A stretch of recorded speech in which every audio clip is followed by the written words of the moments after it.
Halo, mungkin di antara kalian ada yang mau buka link yang tadi.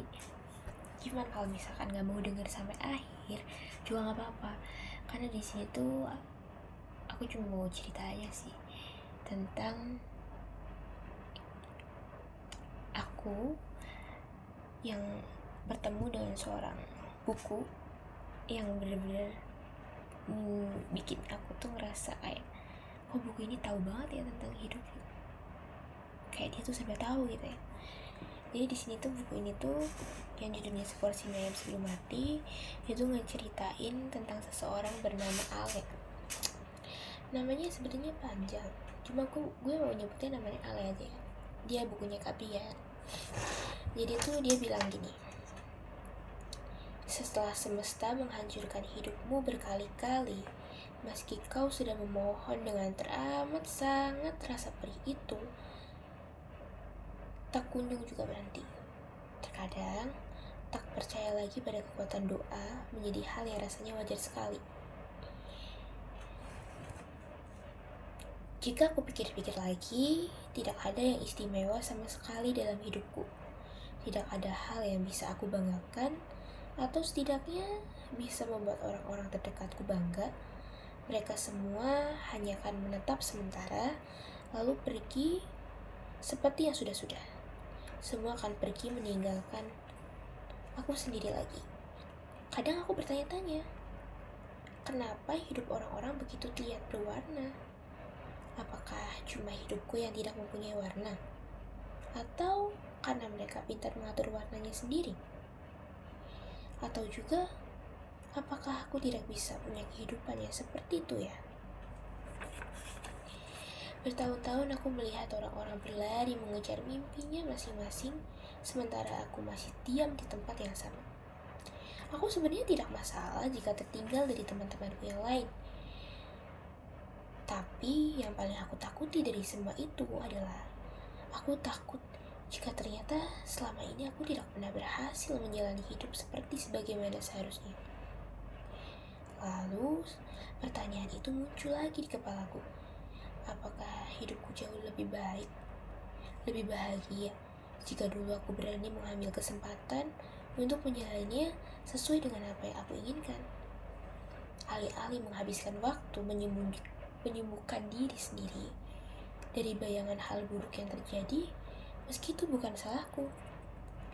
Sekarang aku sadar bahwa hidup adalah satu-satunya lomba di mana yang paling sabar, santun, dan bertungkus lumus belum tentu menang apa-apa. Orang-orang bilang, bagian terberat dari menjadi dewasa adalah kamu akan dipaksa untuk selalu berjalan, tidak peduli sedang sesulit apapun keadaanmu saat itu. Kamu harus tetap berjalan, sebab hidup memang seperti itu. Dan hari ini, aku telah memutuskan untuk berhenti menjadi dewasa. I'm a good person. Aku adalah orang yang mudah digantikan. Aku bukan anak satu-satunya di keluargaku, orang yang kuanggap teman, mempunyai banyak teman, baik, dan aku bukan salah satunya. Jadi, ketika suatu saat hari nanti aku mati, aku akan sangat mudah digantikan. Aku bukan prioritas di kehidupan siapapun. Aku tidak pernah menjadi yang nomor satu, dan aku tidak pernah menjadi yang satu-satunya. Beberapa orang mungkin mengatakan bahwa aku berharga agar tidak menyakiti perasaanku. Tapi aku tahu, jika mereka diharuskan memilih, aku akan selalu ada orang lain yang mereka pilih ketimbang aku. Aku hanya pemeran pembantu, bahkan di cerita kehidupan sendiri. Aku tidak marah dengan fakta itu. Aku hanya membayangkan jika besok aku mati, perlu berapa lama sampai orang-orang menyadari bahwa aku sudah tiada. Jika besok aku mati, apakah kalian bakalan bersedih? Dan keluargaku, apakah mereka akan bersedih di waktu yang lama? Atau bahkan mereka hanya sedih sebentar lalu berhenti mengunjungi tempat aku disemayamkan karena terlalu sibuk dengan hidup masing-masing. Jika besok aku mati, Butuh waktu berapa lama lagi bagi mereka untuk merindukanku sebelum kemudian benar-benar melupakanku?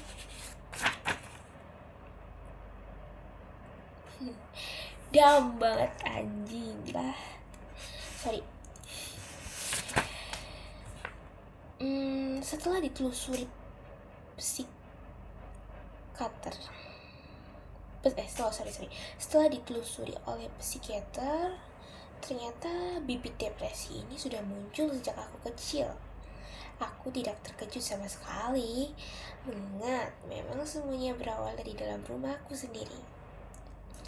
Aku tidak tahu bagaimana caranya membuat orang-orang menyukaiku. Seakan-akan tanpa berbuat salah pun mereka selalu mempunyai cara untuk memandang buruk kepadaku. Semenjak kecil, aku berusaha menjadi anak yang baik agar orang-orang memperlakukanku dengan hal yang sama. Namun ternyata semua itu percuma. Lalu bagaimana dengan orang tuaku? Mereka malah meminta aku untuk bersabar, tidak membelaku sama sekali. Tidak pernah sekalipun aku mendengar mereka memujiku atas segala pencapaian yang pernah aku raih saat aku kecil. Lalu, dan tuntas kebencian pada diri sendiri itu tersemai di hatiku, membuatku tumbuh menjadi manusia yang dimaklumi segala perkataan buruk dari orang-orang, karena aku merasa yang mereka katakan adalah hal yang benar. Apa aku pantas marah? Tentu saja tidak. Sebab jika aku marah, justru aku yang akan dimarahi oleh orang tuaku. Kapan mau dewasanya kamu?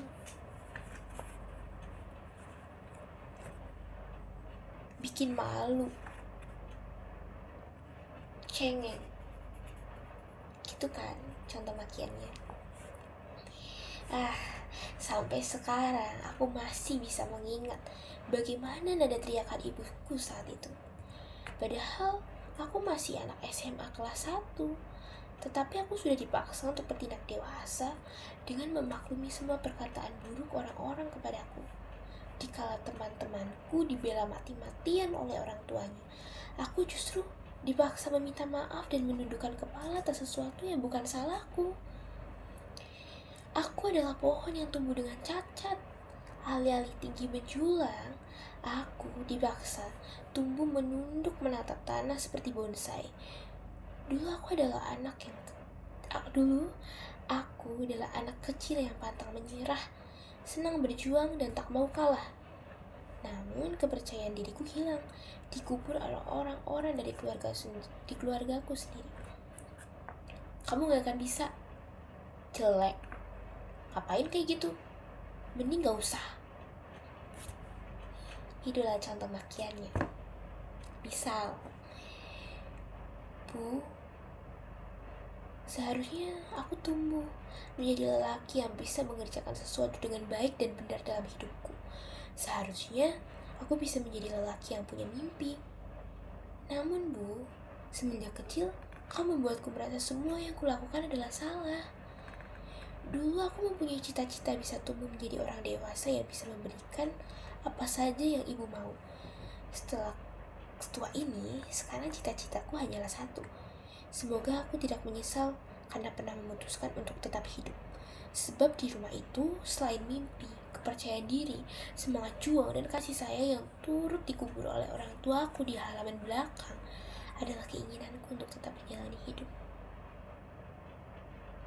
Sekarang aku hanya harus hidup sambil berusaha untuk bisa berdamai dengan segala kekecewaan yang aku terima tanpa harus menyalahkan siapapun. I'm just a weirdy. What the hell I'm doing here? I don't belong here. I'm living or just passing time. Aku hanya seseorang yang hidup dengan tenang.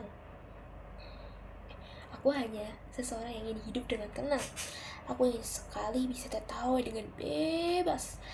Aku ingin bisa mempercayai orang lain.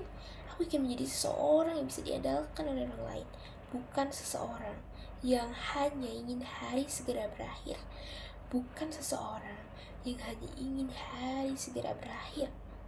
Sejak kapan aku menjadi manusia seperti ini? Sejak kapan hidupku penuh dengan masalah ya bahkan aku sendiri tidak menyadarinya?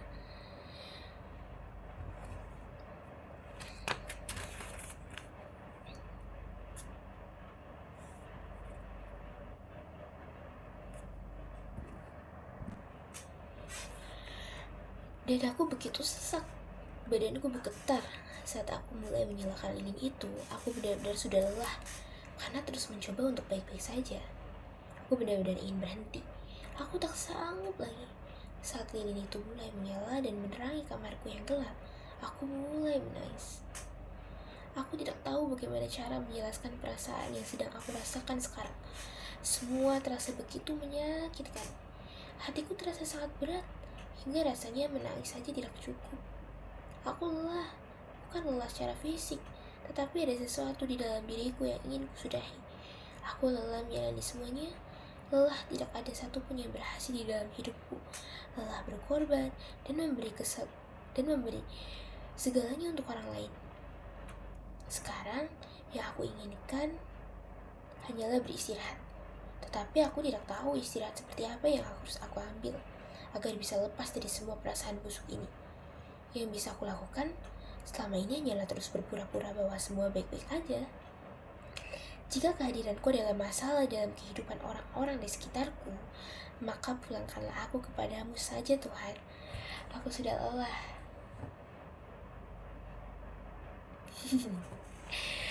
Gue jadi ingat sama seseorang yang sering curhat. Tapi ini real banget sih. Kayak ini tuh sepenggal kehidupan Ale dan sama sepenggal kehidupan orang itu tuh hampir mirip. 80/100. Itu benar-benar mirip. Dan semuanya sama. Jadi kayak aku baca buku ini dan pengen buat video ini cuma buat ingetin dia aja. Kayak ternyata dia itu gak sendirian gitu. Oke.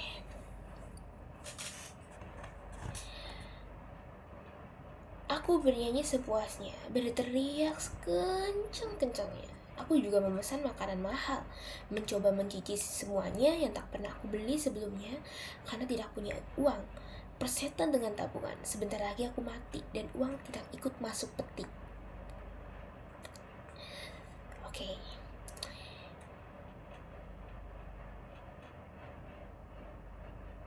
Di kota ini, mayat saja masih bisa menerima caci maki dari manusia yang masih hidup. Sudah tidak bernyawa saja, masih tetap cemooh. Bagi mereka, istilah istirahat dalam damai benar-benar hanya omong kosong belaka. Katanya, orang-orang bilang bagian terdekat dari menjadi dewasa adalah kamu akan dipaksa untuk selalu berjalan. Tidak peduli sedang sesulit apa keadaanmu saat itu, kamu harus tetap berjalan sebab hidup memang seperti itu. Betul, gak ada yang salah. Ada yang lucu nih, kan si Ale itu kan mau mati ya, mati selama 24 jam sebelum mati dia tuh mau makan mie ayam ya, mau makan mie ayam ke tempat orang, seorang bapak-bapak namanya Pak Zolim, Pak Jo dipanggilnya. Dan sebelum mati dia itu pengen beli mie ayam, dan plot twistnya ternyata Pak Jo nya itu meninggal. Pak Jo nya itu udah meninggal di hari dia itu mau meninggal juga. Kata dia gini, sebelum mati setidaknya sekali saja aku harus melawan dunia. Rencana aku harus terlaksanakan. Rencana dia memakan mie ayam. Tapi ternyata malahan dia yang kayak bantuin proses mati orang. Ini dia ke tempat Pak Jo, ke rumahnya Pak Jo. Di Pak Jo nya kan meninggal. Terus di sana karena Pak Jo itu nggak punya banyak kerabat, banyak tetangga gitu untuk ngangkat jenazahnya, dia yang disuruh buat ngangkat jenazahnya. Terus dia dalam hati bilang, padahal aku ingin mati, kenapa malah aku bantuin proses mati orang? Seketika aku tersadar, jika nanti aku mati, siapa yang akan menggontok mayatku yang berat ini? Apa aku akan ditemukan oleh seseorang? Apa orang-orang akan sadar kalau aku telah menghilang? Aku berjalan mengangkat keranda dengan pikiran yang kurut-merut. Karena sudah terlanjur, aku jadi mengikuti seluruh aluri prosesi. Bahkan selain anak lelaki tertua Pak Jo, aku juga ikut turun ke dalam liang lahat mengangkat jenazah Pak Jo. Tuhan benar-benar bercanda. Aku seperti sedang diberi tutorial sebelum mati. Ironis. What the fuck banget sih kata gue mati ini. Gong banget gitu. Plot twistnya ada. Kayak skip. Dan plot twistnya lagi, ketika dia mampir ke sebuah warung, dia kan keluar rumah buat beli mie ayam. Sebelum mati itu dia bawa uang 50.000 doang ya. Nah terus ke proses pemakaman Pak Jo, akhirnya itu kan dia nggak balik-balik ke apartemen tuh, dia tetap aja kayak jalan-jalan lantung. Dan setelah proses pemakamannya itu selesai, dia pulang dan dia mampir ke warung ya, dimana dia tuh mau beli rokok. Tapi ternyata di situ tuh warungnya lagi diintai sama Intel. Proses penyergapan kasus narkoba. Karena dia itu tubuhnya gemuk, terus badannya hitam, terus bibirnya kayak orang candu narkotin gitu. Dia ditangkap dan dia nggak bisa ngelawan gitu. Sampai dia bilang gini, saya bukan pemakai Pak, saya pengunjung warung biasa. Aku berteriak berusaha membela diri. Berisik, gak usah banyak bacot, wajahmu saja mirip penjahat, bentak satu Intel yang menduduki tubuh kepalku.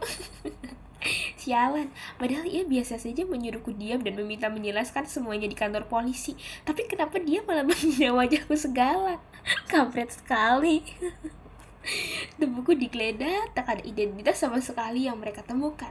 Ya jelas saja, pagi tadi aku keluar apartemen hanya membawa uang 50.000 untuk beli mie ayam sebagai prosesi sederhana sebelum menyambut kematian. Aku ditarik paksa dan dimasukkan ke dalam mobil menuju kantor polisi. Brengsek, mau mati saja kenapa malah jadi susah gini? Ini part yang paling gong karena di sini tuh gue banyak tawanya. Jadi sebelum gue bakalan spoiler yang sedih-sedih lagi. Oke, kita lanjut ya. Gue mau nambahin ya sedikit kayak katanya, di saat kita nggak pernah dihargai di tempat-tempat yang baik menurut kita, tempat-tempat yang vibesnya itu kayak emang bener-bener baik gitu, kalian jangan pernah ngerasain berkecil hati. Justru di tempat paling tidak manusiawi kalian bisa dimanusiakan. Terkadang kamu justru bisa menemukan harta karun di tempat yang tidak pernah kamu sangka sebelumnya. Jadi kamu jangan pernah menganggap bahwa tempat yang baik itu bisa menerima kamu, dan tempat terburuk itu adalah tempat yang menjijikan. Jangan pernah berpikir kayak hal itu. Kamu bisa dihargai di tempat-tempat yang gak kamu sangka sekalipun gitu. Jadi kayak hargailah setiap tempat yang kamu injak gitu. Mungkin gak masuk di kepala kalian, tapi masukin aja di hati kalian. Apa sih gak jelas? Bentar. Buat kalian yang lagi bingung nih tentang masalah percintaan, mungkin gini, kata Mami Lois gini: setiap manusia seharusnya tidak perlu meminta orang lain untuk mencintainya, atau bahkan sampai memohon agar dicintai. Sebab di hadapan orang yang tepat, kamu tidak perlu memohon apa-apa. Kata dia begitu. Terus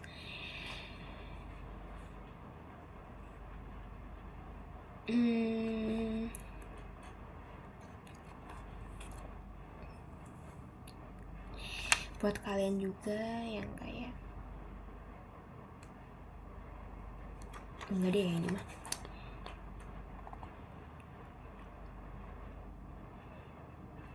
kayak gini, kita itu sering mencari cinta di tempat yang salah. Setiap manusia seharusnya tidak perlu meminta orang lain untuk mencintainya, atau bahkan sampai memohon agar dicintai. Sebab di hadapan orang yang tepat, lo gak perlu memohon apa-apa. Kalau lo sampai harus memohon sama seseorang itu, artinya lo masih mencintai orang yang salah. Lo itu bukan gak pantas dicintai karena bentuk lo, tapi karena lo sendiri gak bisa mencintai diri lo yang bentuknya seperti ini. Kalau lo belum bisa bahagia saat sendiri, jangan limpahkan tugas itu ke orang lain, apalagi kepada orang yang lo cinta.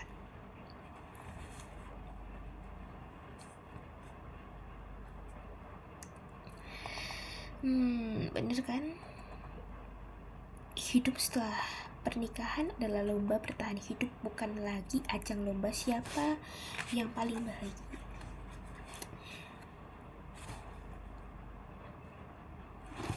Terus ada pertanyaan. Gue juga mau menanya sama kalian. Apakah burung pipit itu makhluk yang jahat karena memberi makan anak-anaknya dari hasil mengambil padi yang ditanam petani? Di kota yang lebih kejam, ketika menjelang pagi ini, semua orang akan berusaha bertahan hidup dengan cara apapun. Tidak akan ada yang membantu lo. Semua orang dipaksa untuk membantu dirinya sendiri, seperti yang sudah gue bilang. Menggantungkan hidup lo ke orang lain itu sama seperti memberikan mereka pistol berpeluru dan percaya jika mereka gak akan pernah memakinya untuk menembak lo sendiri. Jangan salahkan orang lain jika lo mati, tapi salah diri lo sendiri karena percaya kalau mereka gak akan melukai lo. Mungkin sekarang lo dipaksa untuk bisa sadar kalau sebenarnya lo juga bisa kok untuk tetap hidup, ketemu orang baru, dan menerima keadaan yang selalu aja berjalan di luar rencana. Dan nanti di akhir cerita, lo akan paham kalau sebenarnya lo juga bisa mengandalkan diri lo sendiri.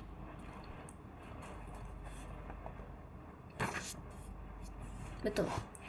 Coba deh, sekali ubah sudut pandang lo. Siapa tahu hidup bakal ngebawa lo ke arah yang ternyata lebih baik dari semua jalan hidup yang pernah lo lalui kemarin.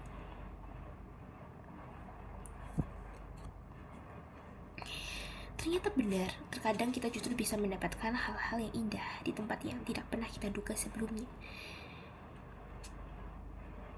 Seseorang yang baru kutemui 2 minggu lalu justru adalah orang yang paling banyak memberikan pelajaran ketimbang seseorang yang sudah aku kenal puluhan tahun sekalipun. Kadang semua hal bisa berakhir begitu saja. Meski kita sudah berjuang dengan sekuat tenaga, ada beberapa hal yang harus berakhir dan kita cuma bisa menerima. Kesedihan tak sepenuhnya bisa hilang. Ia akan selalu ada selayaknya bopeng di tubuh atau selulit di paha yang cantik. Ia hanya bara api kecil yang menyala dengan warna yang pudar. Hanya butuh satu embusan angin besar saja sebelum bara itu berkobar dan berubah menjadi api yang membara, yang bisa membumi hanguskan apa saja yang selama ini kau simpan di dalam kepala. Aku kembali ingat bahwa aku bukan siapa-siapa. Aku tidak pernah menjadi seseorang yang istimewa di hidup orang lain. Aku hanya seengok manusia yang hidup di suatu tempat dan berusaha menjauh dari tempat orang-orang yang sebelum mereka menjauhi lebih dulu, dan berakhir mandiri sendiri tiap malam, seperti halnya malam ini. Tidak mungkin kopi seseduh bisa sabar ini. Kata psikiaterku dulu, kesedihan mampu merenggut segala kebahagiaan kecil. Kopi yang manis itu bisa terasa hambar, pujian bisa terasa seperti makian, dan bahkan rokok yang bisa menyenangkan pun bisa menjadi sebuah pahit yang membuat muak. Apakah benar bagi kalian yang merokok? Ya.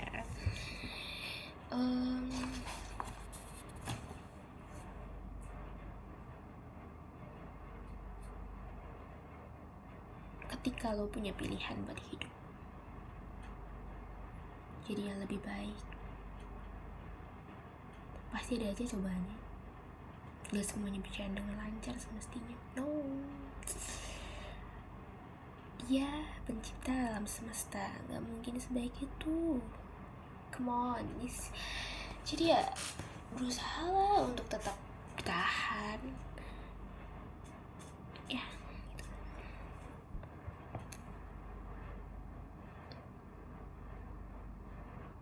Kadang semua hal bisa berakhir begitu saja. Meskipun kita udah berjuang dengan sekuat tenaga, ada beberapa hal yang kita harus masih dikasih kesempatan hidup. Ada beberapa hal yang harus berakhir dan kita cuma bisa menerima. Jadi selama saya masih dikasih kesempatan hidup, saya sebisa mungkin akan tetap hidup. Setidaknya saya hidup bukan untuk diri saya sendiri. Mungkin ada alasan buat hidup, kayak seseorang yang mungkin kalian sayang, keluarga atau teman-teman yang ada di buat support kalian. Dia orangnya tuh sendiri, gue orangnya apa sendiri, dalam segala hal sendiri. Tapi bukan berarti terbiasa sendiri itu berarti nggak butuh orang lain. No, walaupun apa sendiri, gue juga tetap butuh orang lain. Tapi kadang nggak ada orang yang gitu, gue tetap sendiri. Gue belum nemuin orang itu. Anjing, gue belum nemuin cowok. Kapan ya gue temuin orang itu ya? Jodoh gue kapan dekat? Tapi gue nggak berharap sih, kayak gue selalu berpikir kayak belum tentu gue jodohnya manusia, bisa aja gue jodoh sama kematian gitu. Jadi gue tuh nggak terlalu berharap suatu saat ketemu jodoh. Ya gue masih yain aja kalau nanti gue dapet jodoh, amin aja ya. Tapi kan nggak tahu ya jodoh kita itu nanti apa. Banyak kok yang nggak berjodoh sama orang tapi malah berjodoh sama kematian. Udah ya, perut gue sakit, lapar anjir. Itu sih gitu dulu sih, kayak gue tuh pengen cerita. Gue baca buku ini kayak inget orang aja, orang yang tadi pagi tuh, baru tadi pagi curhat gitu. Ada kalau misalkan dia nonton, kalau dia ngerasa ada. Tapi kalau misalkan dia nggak nonton nggak apa-apa sih, gue juga nggak lihat ada banyak yang nonton gitu. Cuma gue kayak pengen aja bikin kayak gini, siapa tahu nanti kalian terhibur dengan kayak dengerin suara gue ya. Dan mungkin ini bisa jadi teman kalian di malam hari ya kalau upload, karena biasanya itu kebenet anjing, kebenetannya kayak dapat peringatan kata gue mata sibal ya. Dan ini kayak ngebuat gue tuh merasa lebih lega aja, bisa ngebantu kalian buat tetap punya semangat hidup. Gue kalau gue orangnya tuh kayak gue nggak dapat, gue emang nggak pernah dapat orang yang menyemangatin gue, tapi gue berharap bisa jadi salah satu orang yang ngasih semangat buat orang lain yang bertahan hidup. Jadi sebelum hidup berakhir ini, gue bisa berguna, ngebantu orang lain, ngebahagiain orang lain, nenangin orang lain, dan semoga doa baik itu tetap menyertai kita. Oke, bye, thanks, dan semoga kalian suka sama ya kalau dibaca, kalau enggak ya nggak apa-apa. Bye.